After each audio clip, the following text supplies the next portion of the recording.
سرخی کے نشانات بن گئے۔ جب اس نے اپنا یہ عمل کر لیا اور حضور صلی اللہ علیہ وسلم کی طرف اس نے دیکھا تو آپ مسکرا کے اس کو دیکھ رہے تھے۔ آقا کریم صلی اللہ علیہ وسلم کی مسکراہٹ نے یہ اثر کیا کہ وہ غیر مسلم حضور صلی اللہ علیہ وسلم سے کہنے لگا کہ آپ مجھے کلمہ پڑھا دیں۔ آپ نے فرمایا ابھی تو اتنی سختی کر رہا تھا، اب کلمہ پڑھنے کی کیا وجہ ہے؟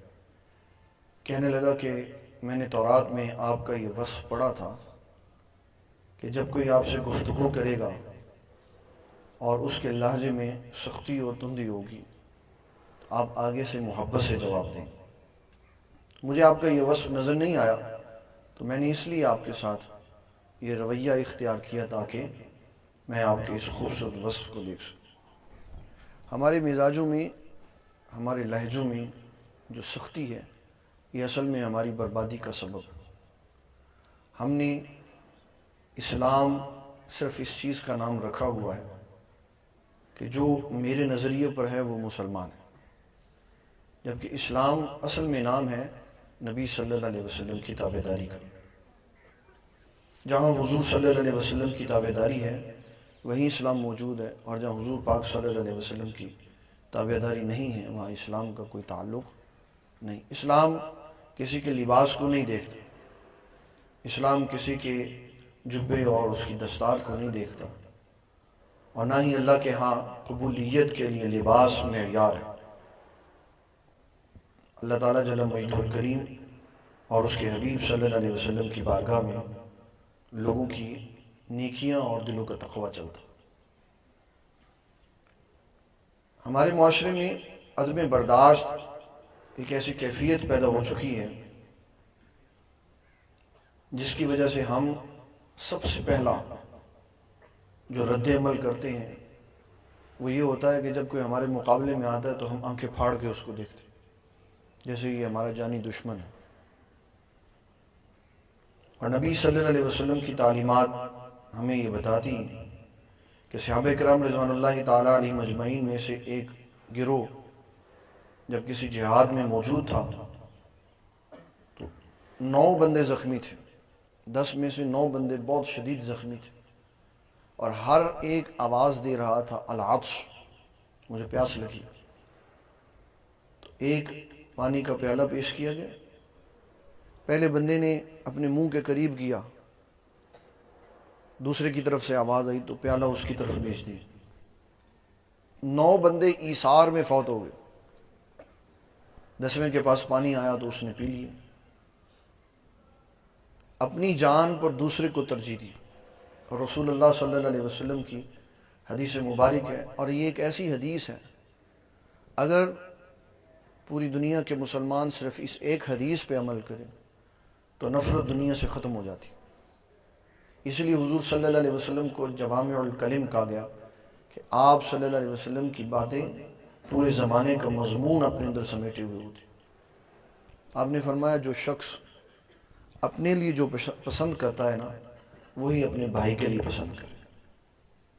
اگر میں اس نظریے کے تحت زندگی گزاروں کہ میرے لیے ایک اچھی خوبصورت زندگی گزارنا مجھے پسند ہے، میں اپنے بھائی کے لیے بھی یہی پسند کروں، تو میرا خیال ہے نفرت ختم ہو جائے گی۔ لیکن میں کوشش کرتا ہوں کہ کام کی باتیں اور خاص پوائنٹس میں اپنے بھائی کو نہ بتاؤں، کہیں وہ مجھ سے زیادہ ایکٹیو اور خوبصورت پرسنالٹی بن کے نہ نکلے۔ آقا کریم صلی اللہ علیہ وسلم نے کتنا خوبصورت معاشرہ تعمیر کی۔ آپ نے فرمایا 2 کام کرو، اگر کھانا پکاؤ یا اس میں شوربہ زیادہ کر لو یا اس کی خوشبو کو روک لو تاکہ وہ تمہارے ہمسائے کو نہ جائے۔ اگر خوشبو نہیں روک سکتے تو شوربہ زیادہ بنا لو تاکہ تمہارے ہمسائے کے گھر میں بھی حصہ جائے، اور اس کے دل میں جو احساس کمتری پیدا ہونے والا ہے نا کہ میرے پاس یہ کھانا بنانے کی حیثیت نہیں تھی تو میرا ہمسایہ بنا رہا، تو فرمایا اس کو بھی اپنے رزق میں سے کھانا کھلاؤ۔ یہ ایک ایسا وصف ہے جو لوگوں کے دلوں سے سختی کو ختم کر دیتے، کھانا کھلانا۔ آقا کریم صلی اللہ علیہ وسلم ارشاد فرماتے اللہ تعالیٰ قیامت والے دن ایک بندے سے سوال کرے گا کہ میں بھوکا تھا تو نے مجھے کھانا کیوں نہیں کھلایا؟ اللہ تو بھوکا نہیں ہوتا. تو وہ اللہ تعالیٰ سے عرض کرے گا انت رب العالمین، یا اللہ تو سارے جہانوں کا رب ہے، تو یہ تو بھوک پیاس کوئی نہیں لگتی. تو فرمایا تیرے قریب میں ایک بندہ بھوکا تھا، اگر تو اس کو کھانا کھلا دیتا تو میری رضا وہیں پہ پا لیتا. عدم برداشت اس لیے انسان کے دل میں آ چکی ہوئی ہے کہ میں اپنے آپ کو افضل سمجھتا ہوں اور دوسرے کو اپنے سے کم سمجھتا ہوں. جب میں بحیثیت مسلمان اللہ تعالیٰ کی مخلوق اپنے آپ کو کم سمجھوں اور دوسرے کو زیادہ سمجھوں تو مجھے برداشت اسلام سکھائے گا. ہمارے گھروں میں، ہمارے علاقوں میں، ہمارے ملک میں اور ہمارے سسٹم میں عدم برداشت کا ایک ماحول بنا ہوا، اس کا سخت نقصان ہے. آقا کریم صلی اللہ علیہ وسلم نے معاشرے کی تربیت کرنے کے لیے عدم برداشت کو ختم کرنے کے 100 سال لڑائی جاری رہی. اس کو کیسے ختم کیا؟ نئے بندے تو نہیں آپ نے پیدا کیے. آقا کریم صلی اللہ علیہ وسلم نے اس بات کا تو انتظار نہیں کیا کہ یہ نسل فوت ہو جائے گی، اگلے آئیں گے تو پھر اس کو اسلام کا درس دیں. آپ نے ان کی تعلیم بدلی، اس جہالت میں آپ نے ان کو قرآن مجید پڑھایا. وہی جو نسل در نسل لڑنے والے تھے، جب میثاق مدینہ ہوا تو لوگوں نے اپنے آدھے گھر حضور کی خدمت میں پیش کر دی. کیسے آپ نے ان کا خوبصورت نظام چلایا، محبت انصار اور مہاجر کے درمیان میں بنا دی. اگر کسی نے اپنے گھر میں، اپنے ماحول میں انس اور محبت پیدا کرنی ہو تو وہ میثاق مدینہ پڑھے. اس کو پتہ چلے گا کہ حضور صلی اللہ علیہ وسلم نے جانی دشمنوں کو آپس میں ایک دوسرے کے قریب کی. سیدنا علی المرتضیٰ رضی اللہ تعالیٰ عنہ رہ گئے، عرض کرنے لگے حضور آپ نے مجھے کسی کا بھائی نہیں بنایا. تو آپ نے فرمایا آپ دنیا اور آخرت میں میرے بھائی ہیں. ایک مہاجر کو ایک انصار کا بھائی بنایا، اور کتنی زبردست قسم کی انہوں نے گفتگو کی آپس میں. یہ وہ بھائی ہیں جو نبی صلی اللہ علیہ وسلم نے آپس میں بنائے، نسلی طور پہ بھائی نہیں تھے، آپس میں حضور صلی اللہ علیہ وسلم نے بنا دی بھائی. گھر لے گئے، اپنا گھر دکھایا، جو کاروبار کرتے تھے وہ دکھایا کہ بھئی یہ میرے پاس موجود ہے، آدھا تیرا آدھا میرا. اور ایک روایت میں اس طرح بھی آتا ہوا نہیں ایسے آتا ہے، صرف ہوا ایسا نہیں. کسی نے ایسا پسند نہیں کیا کہ جس کے پاس 2 بیویاں تھی اس نے سامنے کھڑی کر دی. اس نے کہا کیونکہ تو میرا بھائی ہے اس میں سے بھی تجھے حصہ ملے گا. لیکن ایسا ہوا نہیں، کسی نے ایسا کرنا پسند نہیں کیا. اپنے گھر میں، اپنے ماحول میں یہ کس کا اثر تھا؟ نبی صلی اللہ علیہ وسلم کی تربیت. دوسرے کو اپنا بھائی سمجھنا، دوسرے کی تکلیف کو اپنی تکلیف سمجھنا، ہمسائے کو اپنے قریب سمجھنا. ام المومنین سیدہ عائشہ صدیقہ طیبہ طاہرہ رضی اللہ تعالیٰ عنہ آپ ارشاد فرماتی آقا کریم صلی اللہ علیہ وسلم نے ہمسائے کے بارے میں اتنے احکامات بیان فرمائے کہ مجھے یہ خوف محسوس ہونے لگا کہیں اللہ تعالیٰ ہمسائے کو وراثت میں تو شریک نہیں کرنا چاہ رہا. اتنے اس کے حقوق ہیں. اللہ تعالیٰ قرآن مجید میں کیا فرماتے؟ فرمایا ارأیت الذی یکذب بالدین فذلک الذی یدع الیتیم ولا یحض علی طعام المسکین فویل للمصلین الذین هم عن صلاتهم ساہون الذین هم یراؤون ویمنعون الماعون. یہ ہماری اخلاقیات کا ذکر ہوا. فرمایا خرابی ان لوگوں کے لیے جو مانگنے کی چیز عاریتاً نہیں دیتے. گھروں میں یہی کچھ ہوتا. بڑے بھائی نے چھوٹے سے کہا جناب ان کی بیگمات نے ایک پیالی آٹا دے دیں. نہیں ہے جی، تو محبت کیسے بڑھے گی؟ اسلام تو جان قربان کرنے کی بات کر رہا ہے. اسلام تو کہتا ہے جو آپ کو پسند ہے وہ آپ اپنے بھائی کو دیں. اس کا بہترین عمل کہ ہم اپنی کتنی عزت کرتے ہیں اور دوسرے کی کتنی عزت کرتے ہیں کھانے کی ٹیبل پہ پتہ چل جاتا ہے. جب ہم فٹافٹ کھانا ڈال رہے ہوتے ہیں اور کوشش یہ ہوتی ہے کہ میں اپنی پلیٹ کو اوپر تک بھر لوں، میں اطمینان سے کھاؤں. اور آقا کریم صلی اللہ علیہ وسلم کی کیا تعلیمات ہیں کہ جو آپ کو پسند ہے وہ آپ اپنے بھائی کو دیں. تو کیا ہوا اگر میں نے اپنے کھانے کو تھوڑا کم کر کے جو مجھے پسند تھا میں نے اس کو دی؟ اس میں میری محبت میں اضافہ ہو۔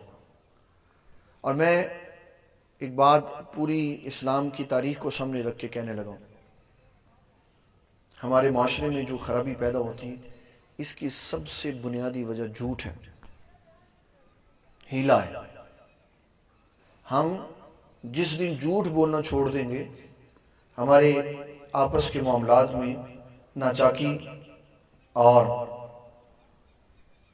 لڑائی، دلوں میں نفرت اللہ تعالیٰ ختم فرما دے۔ حضور صلی اللہ علیہ وسلم کی بارگاہ اقدس میں ایک شخص حاضر ہوا، اس نے آقا کریم صلی اللہ علیہ وسلم سے گزارش کی کہ اے اللہ کے حبیب صلی اللہ علیہ وسلم، مجھ میں کافی ساری خرابی ہیں، میں اصلاح کروانا چاہتا ہوں۔ آپ نے فرمایا کیا کیا معاملات؟ کہنے لگا جی میں جھوٹ بولتا ہوں، میں چوری بھی کرتا ہوں، میں شراب بھی پیتا ہوں، میں برائی بھی کرتا ہوں۔ آقا کریم صلی اللہ علیہ وسلم نے فرمایا جھوٹ چھوڑ دے، پھر جو سارا دن کا تیرا معمول ہے اس کی رات کو مجھے رپورٹ دے دے۔ ایک جھوٹ چھوڑنے سے اللہ تعالیٰ نے سارے گناہ چھوڑوا دیے۔ ہم بیسیکلی عقائد میں کمزور ہیں، سب سے بنیادی شے خرابی کی یہ، ہم عقائد میں کمزور ہیں۔ کوئی بھی اسٹوڈنٹ جو باہر جا کے بہت کچھ کرتا ہے، اپنے پروفیسر کے سامنے وہ سگریٹ نہیں پیتا، کہتا ہے میری عزت خراب ہو جائے، مجھے ڈانٹ پڑے، لیکن وہ باہر جا کے پیتا اور بھی بہت کچھ کرتے۔ کیا وجہ؟ وجہ یہ ہے کہ اس کو یہ خیال ہی نہیں ہے کہ مجھے میرے ٹیچر کے علاوہ بھی کوئی دیکھ رہا ہے۔ گھر سے لے کے یہاں تک کسی نے اس کو نہیں بتایا۔ حضرت سیدنا لقمان علیہ السلام نے اپنے بیٹے کی جب تربیت فرمائی تو آپ نے فرمایا یا بنیا انہا ان تک مثقال حبۃ من خردل فتکن فی صخرۃ او فی السماوات او فی الارض یأتی بها اللہ۔ فرمایا بیٹے یاد رکھو، ایک رائی کے دانے کے برابر بھی کوئی کام کیا نا، پھر وہ تم نے آپ پہاڑ کی چوٹی پہ چڑھ کے کیا، آسمان کی بلندیوں میں کیا، یا زمین کے اندر جا کے کہیں پہ، قیامت والے دن اللہ تعالیٰ وہ تیرے سامنے لے آئے گا۔ میں جب کسی جرم میں مبتلا ہوں، کوئی کام کر رہا ہوں جو ٹھیک نہیں ہے، تو مجھے پتا ہے کہ مجھے کوئی نہیں دیکھ رہا، لیکن مجھے یہ نہیں پتا ہوتا کہ میرا رب دیکھ رہا۔ ہم اپنی پرائیویسی کو ڈسٹرب نہیں کرتے، وہاں سب کچھ کرتے ہیں، لوگوں کے سامنے آ کے ہم مختلف ہو جاتے ہیں۔ کیوں؟ وہاں ہمارا رب کوئی اور ہے، یہاں ہمارا رب کوئی اور بناؤ۔ ایسا نہیں ہے۔ جو رب لوگوں کے سامنے دیکھتا ہے وہ تنہائی میں بھی دیکھتا ہے۔ نیک لوگوں نے اپنی کتابوں میں یہ باتیں لکھی ہیں۔ ایک دفعہ کسی استاد گرامی نے اپنے اسٹوڈنٹ سے یہ کہا کہ آپ یہ چھوٹا جانور لے جائیں اور اس کو وہاں جا کے ذبح کریں جہاں کوئی نہیں دیکھ رہا۔ سب ذبح کر کے لے آئے، اور ایک کم علم، جس کو کم علم سمجھا جاتا تھا، وہ ویسے ہی آ گیا۔ کہا کیا ہوا، آپ کیوں نہیں ذبح کر کے؟ کہ آپ کو کوئی ایسی جگہ نہیں ملی؟ کہا میں نے جہاں پہ جا کے بھی اس کو ذبح کرنے کی کوشش کی نا، تو میں نے غور کیا اللہ وہاں پہ دیکھ رہا تھا، تو میں اس لیے اس کو ایسے لیا۔ اسلام نے سب سے پہلے ہمارا عقیدہ اور نظریہ درست کیا کہ ہم جو کام کریں گے اللہ تعالیٰ ہمیں دیکھ رہا۔ اس کے لیے اسلام نے ہماری تربیت کرتے ہوئے کامیاب مومن بننے کے لیے کہا قد افلح المؤمنون الذین هم فی صلاتهم خاشعون، اے فلاح پانے والے مومنین اپنی نمازوں میں خشوع و خضوع پیدا کریں۔ خشوع و خضوع کس چیز کا نام ہے؟ جو میں ایک عام سی بات کرنے لگا ہوں، جب ہم جماعت کے ساتھ نماز پڑھتے ہیں تو ہماری 4 رکعات کو 10 منٹ لگتے ہیں، لیکن جب ہم وہی رکعات 4 جماعت کے بغیر پڑھتے ہیں تو 4 منٹ لگتے ہیں۔ اس کا مطلب ہے دونوں نمازوں میں کوئی فرق ہے۔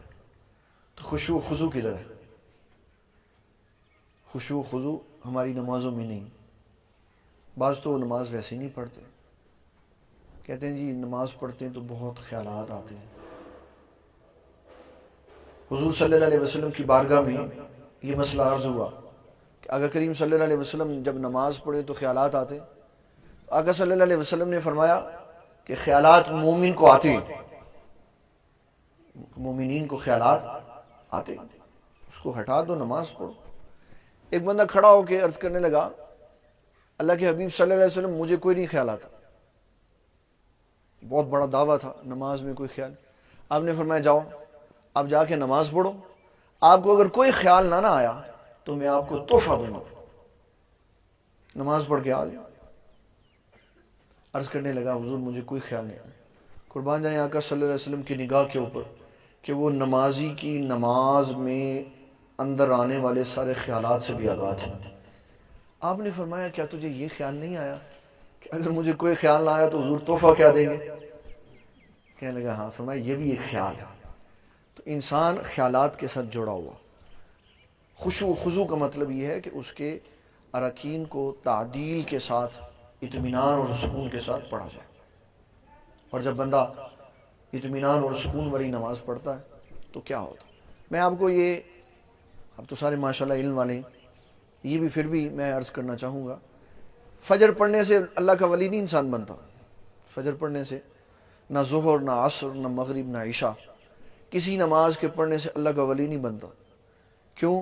علماء نے لکھا ہے کہ اس میں نماز پڑھتے ہوئے یہ خدشہ آ جاتا ہے کہ میں نماز پڑھوں، ہو سکتا ہے مجھے کوئی دیکھ رہا. اور رسول اللہ صلی اللہ علیہ وسلم کی حدیث مبارک ہے، آپ نے فرمایا قیام کرتے ہوئے جس نے قیام اس لیے لمبا کر دیا کہ مجھے کوئی دیکھ رہا ہے، فرمایا اس نے شرک کیا. نماز تو اللہ کی پڑھ رہا تھا، تو قیام کس کے لیے لمبا کیا؟ اپنے ٹیچر کے لیے، اپنے استاد کے لیے، کسی وزیر کے لیے، کسی منسٹر کے لیے کہ میں نماز بڑے اہتمام کے ساتھ پڑھوں. تو فرمایا اس نے شرک کیا. نماز تو اللہ کے لیے پڑھ رہا تھا، تو جیسے پہلے پڑھ رہا تھا ویسے ہی پڑھنی چاہیے تھی، لیکن اس نے نماز لمبی کر کے اپنی اس عبادت کو خراب کر دی. نوافل جو رات کے اندھیرے میں پڑھے جاتے، جس کو رات کی عبادت کہا جاتا، اس سے اللہ کا قرب ملتا. کیوں؟ اس وقت سارا جہاں سویا ہوتا، گھر والے سوئے ہوتے ہیں، بیوی بچے سوئے ہوتے ہیں، صرف یہ جاگ رہا ہوتا ہے اور اس کا رب اس کی عبادت کو دیکھ رہا ہوتا ہے. پھر اس وقت جو اخلاص سے عبادت ہوتی ہے وہ انسان کو اللہ کے قریب کر دیتی. حضور صلی اللہ علیہ وسلم کے ایک صحابی حضرت سیدنا عبداللہ ابن عمر رضی اللہ تعالی عنہ، آپ نے خواب دیکھا. یہ بخاری شریف میں امام بخاری رحمۃ اللہ علیہ نے لکھا کہ آپ نے یہ دیکھا ایک تخت لگا ہوا ہے اور وہ ہوا میں اڑ رہا.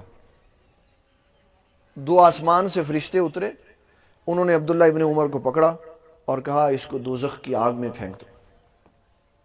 تو آپ نے خواب میں آواز بلند، اللہم اجرنی من النار، یا اللہ مجھے دوزخ کی آگ سے بچا. ایک اور فرشتہ آیا، اس نے کہا یہ نیک آدمی ہے، اس کو چھوڑ دو. آپ نے حضور صلی اللہ علیہ وسلم سے براہ راست یہ خواب پوچھنے کا جو مظاہرہ ہوتا ہے وہ نہ کر سکے کہ میں خواب میں اتنا مجھے برا کہا گیا کہ جہنم میں پھینکا جا رہا ہے. تو آپ نے اپنی ہمشیرہ ام المومنین سیدہ حفصہ سے کہا کہ آپ حضور پاک صلی اللہ علیہ وسلم سے پوچھ کے بتائیں کہ یہ جو میں نے خواب دیکھا ہے اس کی تعبیر کیا. تو آقا کریم صلی اللہ علیہ وسلم نے تعبیر نہیں بتائی. آپ نے فرمایا عبداللہ ابن عمر سے یہ کہیں اگر وہ یہ چاہتا ہے کہ جس طرح اس نے دیکھا کہ میں ہوا میں اڑ رہا ہوں اور میری پرواز بلند ہو رہی ہے، فرمایا اگر یہ چاہتا ہے کہ اللہ اس کے درجات بلند کرے تو اس کو چاہیے تہجد کی نماز پڑھا کرے.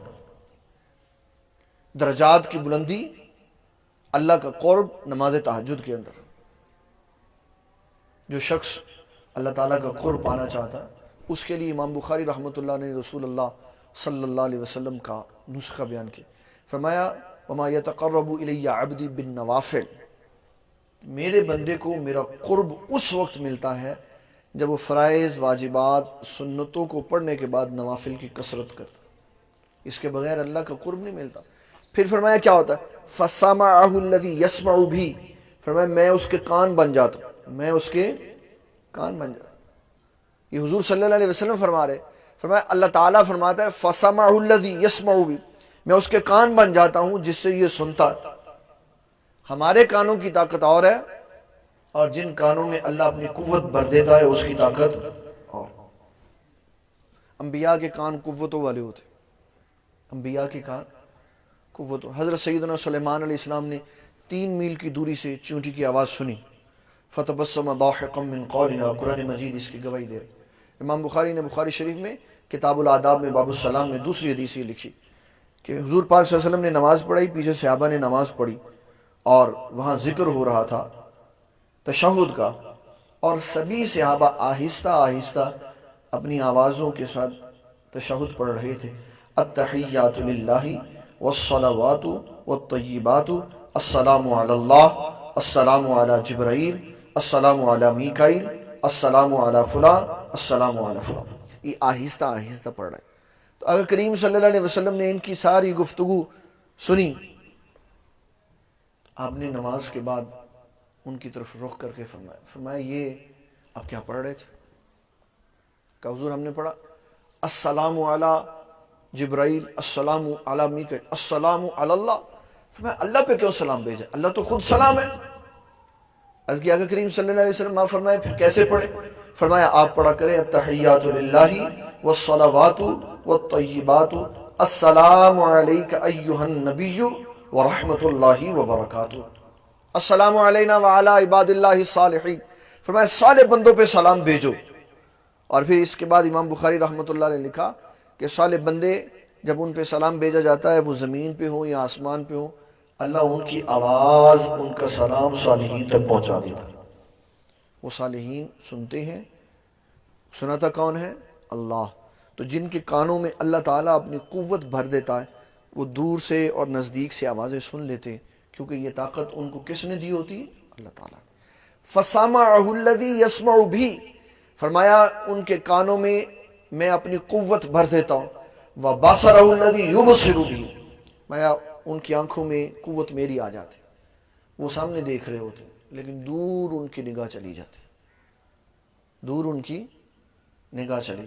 حدیث شریف میں آیا اگر کریم صلی اللہ علیہ وسلم، اور میں یہ حضور صلی اللہ علیہ وسلم کا خوبصورت وصف آپ کو سنانے لگا کہ ہمارے آقا صلی اللہ علیہ وسلم کو کبھی بھی کسی شے کو کیلکولیٹ کرنے کی ضرورت نہیں پڑتی تھی. آپ ایسے دیکھتے تھے. اور امام بغوی نے شرح السنہ میں لکھا کہ کبھی کبھی آپ ایسے دیکھتے، ایسے ہلکی سی آنکھ پھیر کے دیکھتے ایسے، تو سارا ماحول آپ کی آنکھوں میں آ جاتا تھا. ایسے غور کر کے دیکھنے کی ضرورت نہیں پڑتی تھی. ایسے ہلکی سی آنکھ، ایسے تھوڑا سا اپنی آنکھ کو ترچھا کیا تو جو یہاں پہ بیٹھے ہوئے وہ سارے حضور پاک صلی اللہ علیہ وسلم کی نگاہ میں آ جاتے. تو آقا کریم صلی اللہ علیہ وسلم آپ نے کسی جگہ پر ایک صحابی کی نماز جنازہ پڑھائی. ان کا نام تھا معاویہ ابن معاویہ. معاویہ ابن معاویہ. جب آپ نے سلام پھیرا نا السلام علیکم ورحمۃ اللہ، ایسے آپ نے پیچھے دیکھا. آپ نے جبرائیل علیہ السلام سے پوچھا جبرائیل یہ معاویہ ابن معاویہ کیا کرتے تھے؟ کس وجہ سے اس کی نماز جنازہ میں 1,40,000 فرشتے آئے ہوئے تھے؟ اب آپ نے گنے تو نہیں، ایسے ہی دیکھا بس. عرض کی حضور صلی اللہ علیہ وسلم معاویہ ابن معاویہ ہر وقت سورۃ اخلاص کی تلاوت فرماتے تھے. فرمایا اسی وجہ سے اللہ تعالیٰ نے اس کی نماز جنازہ میں 1,40,000 فرشتے کیلکولیٹ کر لیا. ایسے دیکھ کر صحابہ نے پوچھا حضور آپ نے حضرت سیدنا جبرائیل علیہ السلام کو دیکھا؟ ہم نے فرمایا ہاں میں نے دیکھا. ایسے اوپر آسمان پہ بیٹھے ہوئے تھے. کیا حضور اصلی شکل میں دیکھا؟ فرمایا ہاں اصلی دیکھا. حضور کتنے ان کے پر تھے؟ فرمایا 600 پر تھے ان کے. کتنے پر تھے؟ 600. تو آپ نے کہا ہوگا جبرائیل ذرا پر کھول میں گن لوں. ایسے آپ نے دیکھا تو اللہ تعالیٰ نے سارا علم آپ کے قلب منور میں نازل فرما دیا.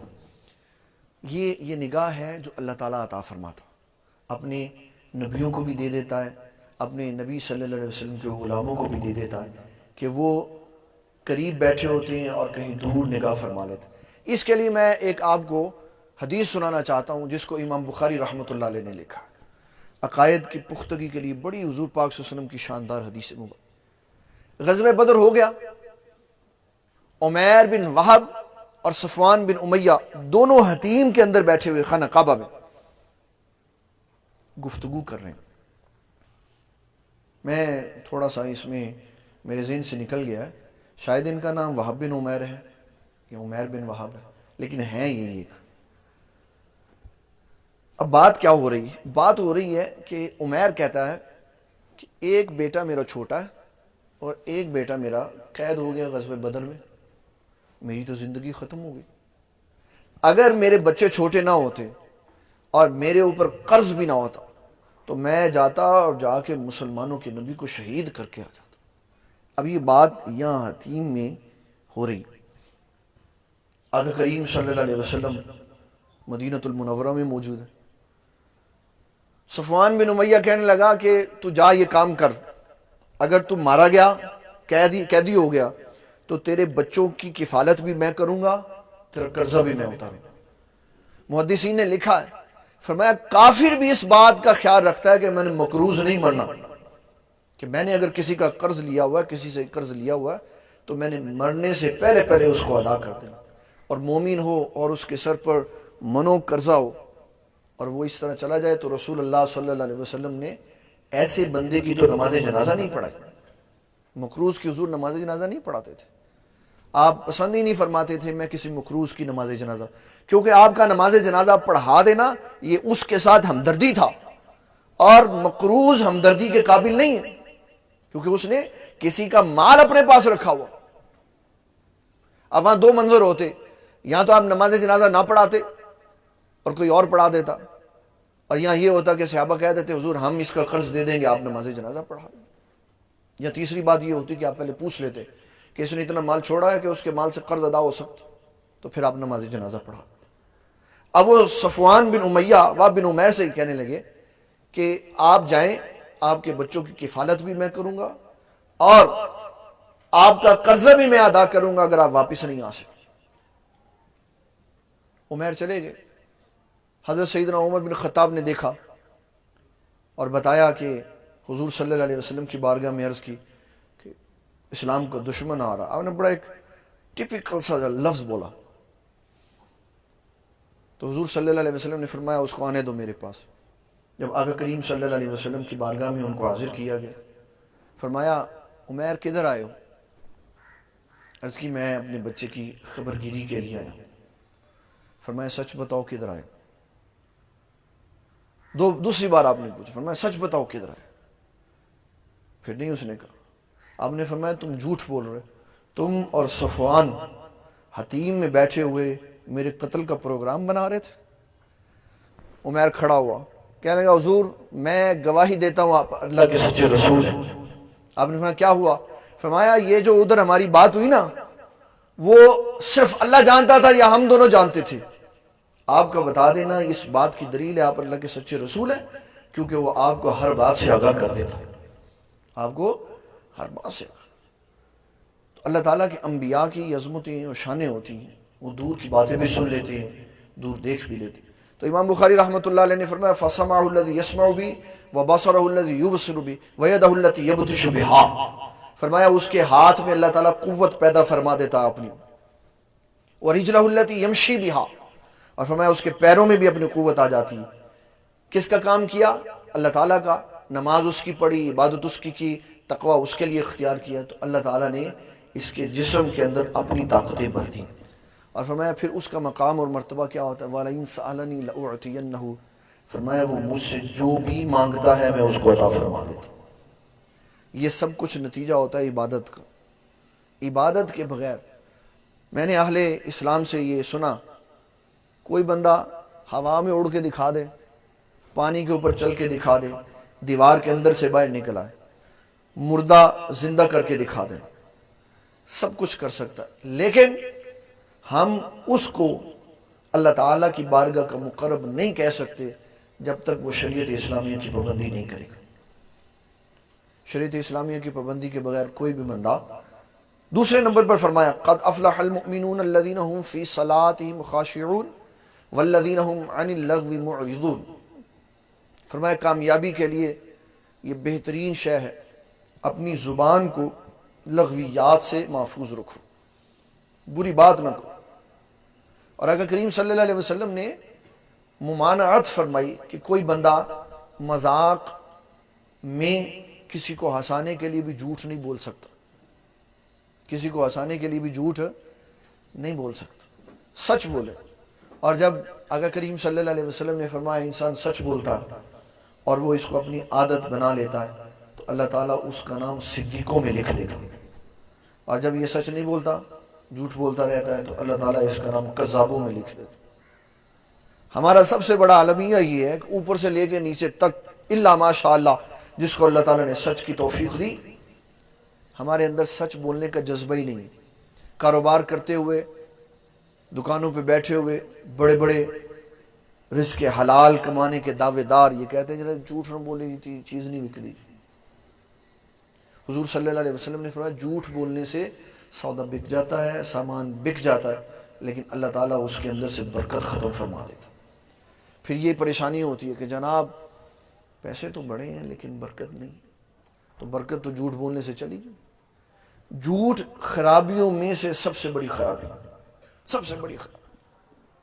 حضرت ابو ہریرہ رضی اللہ تعالیٰ عنہ، آقا کریم صلی اللہ علیہ وسلم نے صدقے کی کھجوروں پر ان کو نگران بنایا. جب رات ہوئی نیند آ گئی. تھوڑی دیر کے بعد جب آنکھ کھلی تو دیکھا ایک چور کھجوریں چرا رہا ہے. آپ نے اس کو پکڑ لیا. جب آپ نے اس کو پکڑا تو کہنے لگا ابو ہریرہ میں بڑا ضرورت مند ہوں تو مجھے تھوڑی سی کھجوریں لے کے جانے دو. آپ نے فرمایا یہ امانتاً حضور پاک نے رکھوائی ہیں، میں نہیں دے سکتا. اس نے کھجوریں رکھی تو چلا گیا. صبح جب مسجد میں آئے تو آقا کریم صلی اللہ علیہ وسلم نے آتے ساتھ ہی سیدنا ابو ہریرہ سے فرمایا ابو ہریرہ رات والے چور کی بات سناؤ. کہنے لگے حضور وہ تو بڑا تیز تھا تو یہ کرنے لگا تھا. آپ نے فرمایا وہ آج پھر آئے گا. اب حضرت ابو ہریرہ بڑی مستعدی سے بیٹھے ہوئے تھے، چاقو چوبند ہو کے بیٹھے ہوئے کہ حضور صلی اللہ علیہ وسلم نے فرمایا اب تو وہ ضرور آئے گا. آیا، پھر اس کو پکڑ لیا، پھر اس نے منت سماجت کی، پھر چھوڑ دی. پھر تیسرے دن پھر آیا، پھر آپ نے اس کو پکڑ لیا. کہنے لگا کہ اگر تم مجھے چھوڑ دو تو میں تمہیں ایک وظیفہ بتاؤں گا. آپ نے فرمایا چلو بتاؤ.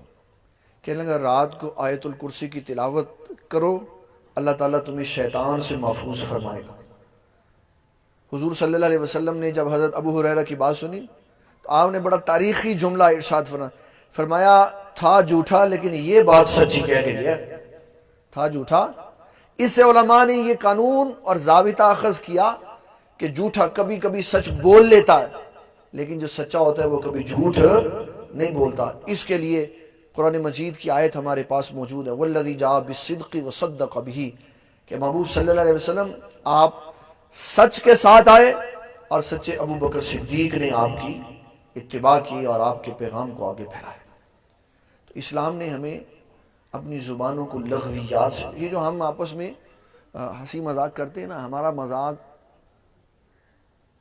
لغویات کے اوپر مبنی ہوتا ہے. مذاق کرنے میں اسلام نے کوئی پابندی نہیں رکھی. حدیث شریف میں ایک بڑا خوبصورت ذکر آتا ہے. ایک شخص اس نے ایک خیمے کا پردہ اٹھایا. خیمے میں آپ کو پتہ ہے خواتین موجود ہوتی. جب اس نے ایسے پردہ اٹھایا نا، آقا کریم صلی اللہ علیہ وسلم نے ان کو دیکھ لیا. آپ ان کے قریب چلے گئے. اب یکدم جب حضور صلی اللہ علیہ وسلم ان کے قریب گئے نا، جسم میں کپ کپاہٹ شروع ہو گئی کہ میں تو صحیح کام نہیں کر رہا تھا، یہ کیا ہوا؟ تو آپ نے فرمایا آپ کیا کر رہے تھے؟ کہنے لگے میں حضور اونٹ تلاش کر رہا تھا. تو فرمایا اونٹ ملا؟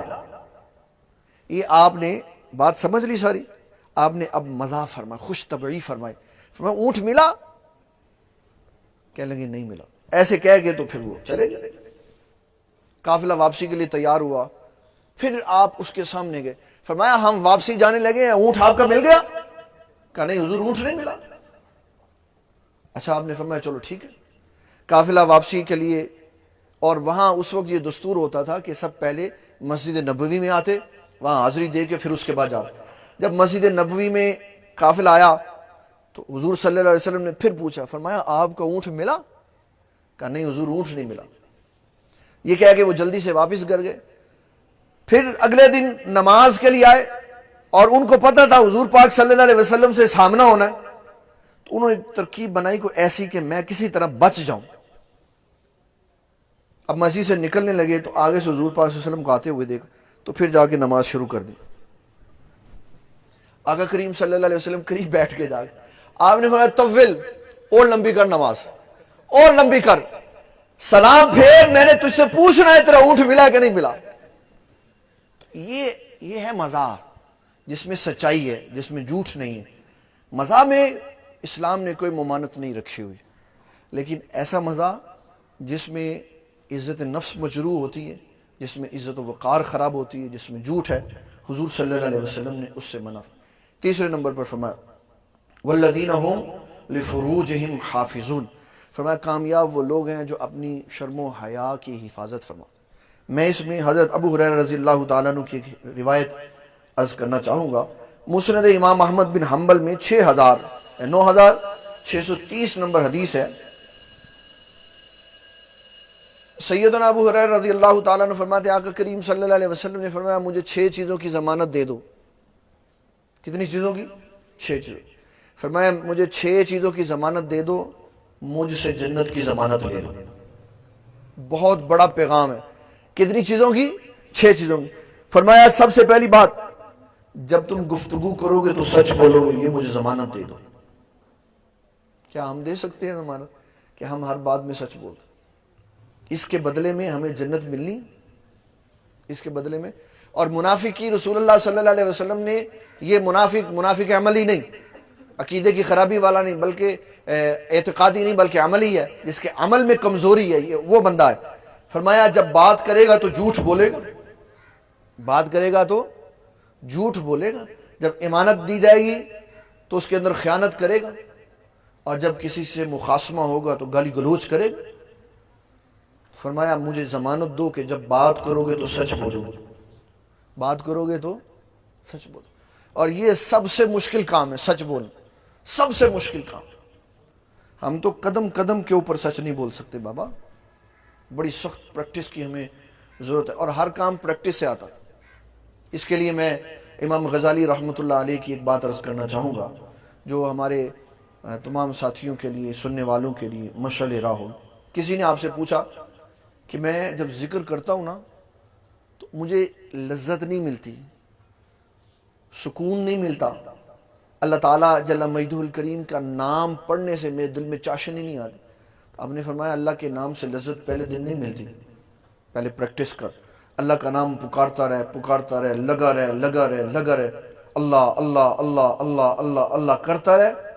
دوسرا مرحلہ یہ آئے گا کہ جب تو یہ ذکر کرے گا نا، تیرا زبان اور تیرا دل ایک ہو جائے گا. پھر تو لگا رہے گا تو پھر تیری زبان اور تیرے دل کو لذت حاصل ہوگی. فرمایا پھر جب تو عادی ہو جائے گا، پھر یہ تیری سٹیج آئے گی، یہ مرحلہ آئے گا کہ تو خاموش ہوگا، زبان تیری بند ہوگی، دل تیرا ذکر کر رہا ہو. ہر کام پریکٹس. اگر میں یہ کہوں کہ میں آج جھوٹ بولنا چھوڑ دوں تو میں آج سارے نہیں چھوڑ سکتا، ایک چھوڑ سکتا ہوں. پھر پریکٹس کروں گا، پھر اس کے اوپر سختی سے عمل کروں گا، اپنے نفس کو سمجھاؤں گا، پھر اگلے دن 2، پھر اگلے دن 3، ایک ایک کر کے میں بات. اور اسلام مسلط نہیں کیا گیا، اسلام دلوں کے اندر آہستہ آہستہ کر کے ڈالا گیا. کسی کے اوپر ہم دین مسلط نہیں کر سکتے، ایک ایک کر کے اس کو بات سمجھانی پڑتی ہے. ایک بات اچھی وہ اڈاپٹ کر لے، پھر دوسری، پھر تیسری، پھر چوتھی، تو اس طرح کر کے اس کے اندر اچھائی کا ایک پہلو نظر آتا. جو مبلغ، جو داعی، جو رہبر اور رہنما یہ خیال کرے کہ میری واز سے سارا مجمع صحیح ہو جائے گا، 100% غلط ہے. کیوں؟ مجمع ختم ہوتے ساتھ ہی آدھی باتیں ویسے بھول جاتی. اس سارے مجمع میں چند افراد کوئی 1-2 باتیں اپنے دل اور ذہن کی یگانگی کے ساتھ سنتے ہیں، اس کے اوپر عمل کرتے ہیں، تو ان کی زندگی بدلتی. دوسرے نمبر پر فرمایا کہ جب وعدہ کرو تو پورا کرو. وعدہ کرو تو یہ وعدے وہ والے وعدے نہیں ہیں جو ہمارے اکثر میل اور فیمیل میں ہوتے، وہ وعدے اس سے مراد نہیں ہیں. اس سے وہ والے وعدے مراد ہیں جو اسلام اور دین کی بنیاد کے اوپر. کیونکہ یہ بہت عام سی بات ہے، اس لیے میں نے اس کو مجمع عام میں بات کر دی. یہ ہمارے لوگوں کا بہت بڑا المیہ ہے کہ ہم نے اپنے مقام اور منصب کو سمجھا نہیں.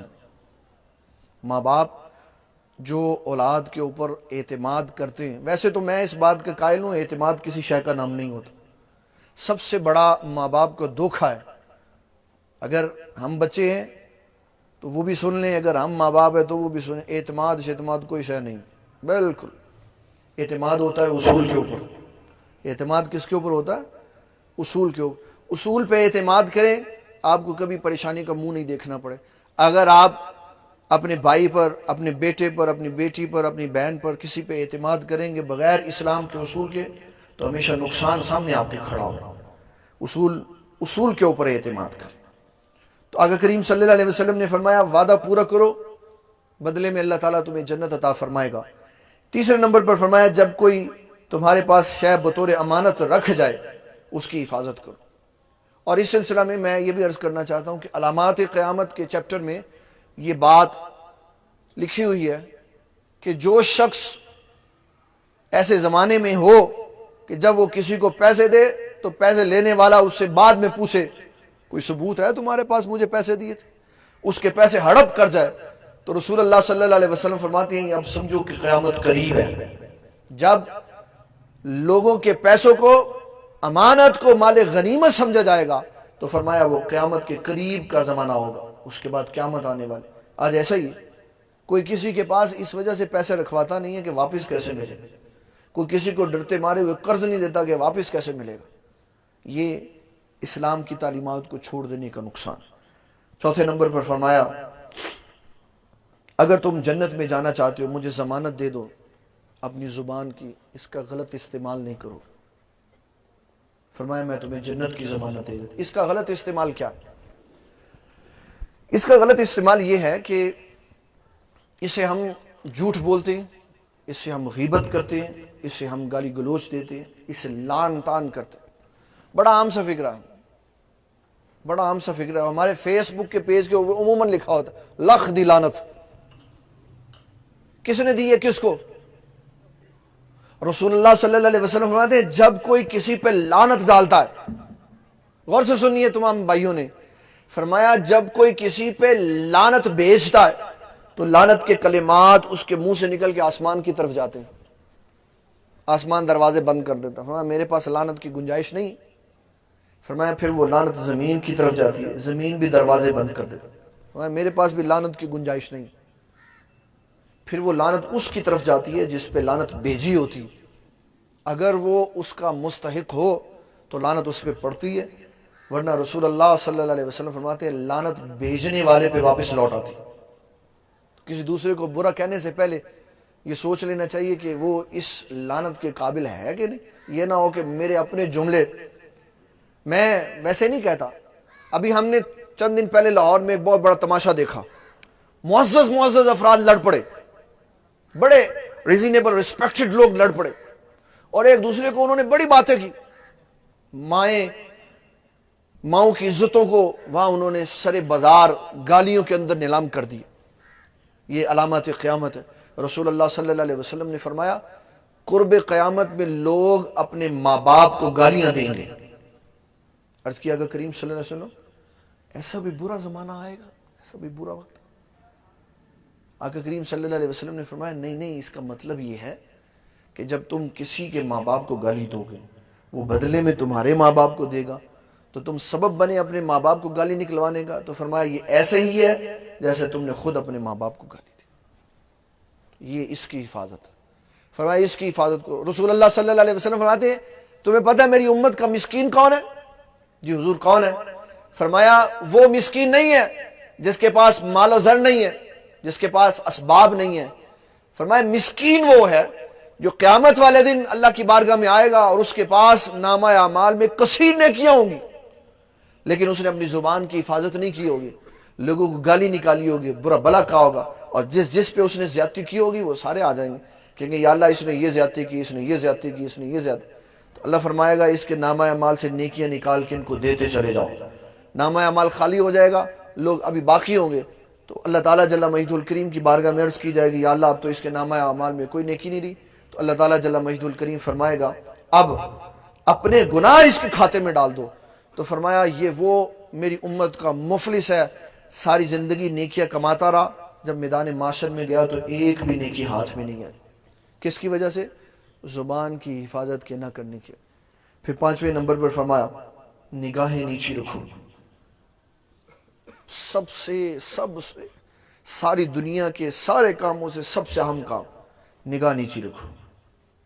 عموماً خواتین اسلام یہ کہتی ہیں، سوال ہوتا ہے ان کی طرف سے کہ بھی ہمیں تو پردہ کروا دیا تو مردوں کو کیا کیا؟ تو اللہ تعالیٰ نے مردوں کو سب سے پہلے مردوں کو کہا. سب سے پہلے ترتیب قرآن دیکھے آپ، جو ترتیب توقیفی ہے اس میں اللہ تعالیٰ جل مجید الکریم نے پہلے مردوں سے فرمایا قل للمؤمنین یغضوا من ابصارہم. فرمایا میرے محبوب صلی اللہ علیہ وسلم آپ ایمان والے مردوں سے کہیں اپنی نگاہوں کو جھکائیں. جب کسی کے گھر جائیں دستک دیں اس کے دروازے پہ تو سامنے نہیں کھڑے ہونا چاہیے تاکہ اندر نگاہ نہ پڑے. دروازے کی اس سائڈ پہ کھڑے ہونا چاہیے کہ دروازہ کھلے تو جو اندر سے باہر ہے اس کے اوپر نگاہ نہیں پڑنی چاہیے. اور گھر والے میں جو خاتون باہر آئیں، ہم نے کانوں سے بات سنی ہے، منہ سے جواب دینا ہے، آنکھوں کے بیچ میں کوئی کام نہیں. بھائی جان باجی جان وہ فلانا بندہ ہے، آنکھوں کا کیا کام ہے؟ سوال جواب میں کان اور زبان کا استعمال، آنکھوں کا استعمال نہیں. اس لیے ان کو قابو میں رکھنا چاہیے. کیوں؟ برائی کے لیے سب سے پہلی خرابی اسی کے اندر. حضور صلی اللہ علیہ وسلم ارشاد فرمایا جسم کے اعضاء صرف ساتھ دیتے ہیں، خرابی آنکھوں سے شروع ہوتی. پہلے فرمایا قل للمؤمنین یغضوا من ابصارہم. اے محبوب صلی اللہ علیہ وسلم آپ ایمان والے مردوں سے کہیں اپنی نگاہوں کو جھکائیں. دوسرے نمبر پر فرمایا وقل للمؤمنات یغضضن من ابصارہم. ایمان والی عورتوں سے کہیں وہ بھی اپنی نگاہوں کو جھکائیں، نگاہیں جھکائیں. اور یہ جو اسی ضمن میں بات عرض کر دوں، جو کہتے ہیں نا اکھاں دے پردہ ہوندا یا دل دے پردہ ہوندا، اس کا اسلام سے کوئی تعلق نہیں. دل کا کوئی پردہ نہیں ہوتا، دل کا کوئی پردہ نہیں. پردہ آنکھوں کا ہے، آنکھیں جھکا کے رکھو اور چہرے کے اوپر کپڑا ڈال کے رکھو. میں آئیڈیل خاتون کی آئیڈیل بات سنانے لگا. ام المومنین سیدہ عائشہ صدیقہ طیبہ طاہرہ مومنہ مفکرہ محدثہ مقننہ عفیفہ رضی اللہ تعالی عنہ، حضور صلی اللہ علیہ وسلم کی سیدہ خدیجہ کے بعد سب سے لاڈلی بیوی، کہ جن کو نبی صلی اللہ علیہ وسلم بڑے ناز و نخرے سے رکھا کرتے تھے، بڑی محبت سے. اور یہ فرمایا کرتی ہیں مجھے اعزاز ہے کہ جس دن نبی صلی اللہ علیہ وسلم کا وصال مبارک ہوا تو آپ کا سر مبارک میری گود میں تھا. فرمایا مجھے یہ بھی اعزاز ہے کہ جب آپ نے آخری دفعہ مسواک کی تو وہ مسواک میں نے اپنے دانتوں سے نرم کر کے حضور پاک کی بارگاہ میں پیش کی. یہ فرماتی ہے کہ جب حضور پاک وصال فرما گئے تو آپ کی قبر شریف میرے حجرے میں بنی. فرمایا اس کے بعد حضرت ابو بکر صدیق کی قبر شریف میرے حجرے میں بنی. پھر تیسرے نمبر پر عمر بن خطاب کی قبر شریف میرے حجرے میں بنی. تو جب حضور پاک صلی اللہ علیہ وسلم کی قبر کی زیارت کے لیے جاتی ویسے ہی چلی جاتی کیونکہ وہ شوہر تھے. پھر جب والد آ گئے تو ویسے ہی چلی جاتی تھی کہ ایک شوہر ہے دوسرے باپ ہے. پھر جب قبر آئی، زندہ عمر بن خطاب نہیں، جب قبر آئی تو فرمایا پھر سیدہ عائشہ صدیقہ طیبہ طاہرہ رضی اللہ تعالیٰ عنہ حجاب کر کے جاتی تھی، ایک غیر بندے کی قبر آ گئی ہوئی. یہ ہماری نوجوان نسل کے لیے ایک پیغام ہے، اپنی عفت و عصمت کی حفاظت کرنی چاہیے. جو اعتماد ماں باپ نے ہمارے اوپر کیا ہے اس اعتماد کو پورا رکھنا چاہیے.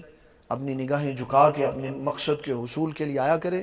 پھر مقصد کے حصول کے بعد اپنے ماں باپ کی عزت و احترام کی حفاظت کرتے ہوئے گھروں میں چلے جائیں تاکہ ہماری عزت سلامت رہے. تو آقا کریم صلی اللہ علیہ وسلم نے چھٹی بات ارشاد فرمایا جو شخص مجھے ضمانت دے دے کہ اپنے جسم کا غلط استعمال نہیں کرے گا، فرمایا مجھ سے جنت کی ضمانت لے لے. 6 باتیں کی، 6 میں نے ریپیٹ کی. میں نے آپ کو اس کی ساری ڈیٹیل سمجھائی اس لیے تاکہ ہمیں ایک ایک رسول اللہ صلی اللہ علیہ وسلم کا پیغام سمجھ آئے اور ہم سمجھیں کہ ہم دنیا میں کس لیے آئے. یہ نہیں ہے کہ آئے اور پھر بچپن گزارا، پھر جوان ہوئے، پھر چلے گئے. یہ نہیں زندگی کا مقصد. زندگی کا مقصد اللہ تعالیٰ نے ہمیں سمجھایا. فرمایا کہ میں نے انسانوں اور جنوں کو دنیا میں اپنی عبادت کے لیے پیدا کیا. یہ سارا کچھ، سارا نظام. ایک ہمارے اہل اسلام کے بڑے شاعر ہیں بشیر احمد کوٹلی لوہارا والے، انہوں نے یہ ایک بڑا خوبصورت ساری زندگی کا مرکزی نقطہ بیان کیا. فرمایا سورج چاند اور ستارے، سورج چاند اور ستارے ہیں ضیاء کے واسطے، اور کھیتیاں پیدا کی تیری غذا کے واسطے، اور جانور، کھیتیاں سرسبز ہیں تیری غذا کے واسطے، اور جانور پیدا کیے تیری وفا کے واسطے، یہ سارا جہاں تیرے لیے اور تو خدا کے واسطے۔ بتایا کہ ہماری زندگیوں کا مقصد اللہ تعالیٰ جل مجید الکریم کی تابعداری اور نبی اکرم شفیع معظم صلی اللہ علیہ وسلم کے احکامات کی پاسداری کرنا ہے۔ اسی میں ہماری دنیا کی بقا ہے اور اسی میں ہماری آخرت کی بقا ہے۔ اللہ تعالیٰ ہماری اس اکٹھ کو، اس نشست کو اپنی بارگاہ میں قبول و منظور فرمائے۔ پروفیسر صاحب تشریف لیں۔ جی ٹھیک ہے۔ میں لاہور سے حاضر ہوا تھا تو میں نے ایک تحفہ پروفیسر صاحب کی خدمت میں پیش کرنا تھا، تو وہ کہہ رہے ہیں، بھائی میرے بتا رہے ہیں کہ ان کو دے دی ہے۔ میں آپ تمام پیارے معزز ساتھیوں، اساتذہ کرام، اسٹوڈنٹس، فیمیل اساتذہ کرام اور عالم اسلام کی عظیم نوجوان خواتین کا شکر گزار ہوں کہ جنہوں نے بڑے اطمینان سے میری گفتگو سنی ہے۔ اللہ تعالیٰ ہم سب کی حاضری اپنی بارگاہ میں قبول و منظور فرمائے۔ اگر کوئی ہماری اس گفتگو سے تعلق رکھتا ہوا سوال پوچھنا چاہتا ہے تو میں حاضر ہوں۔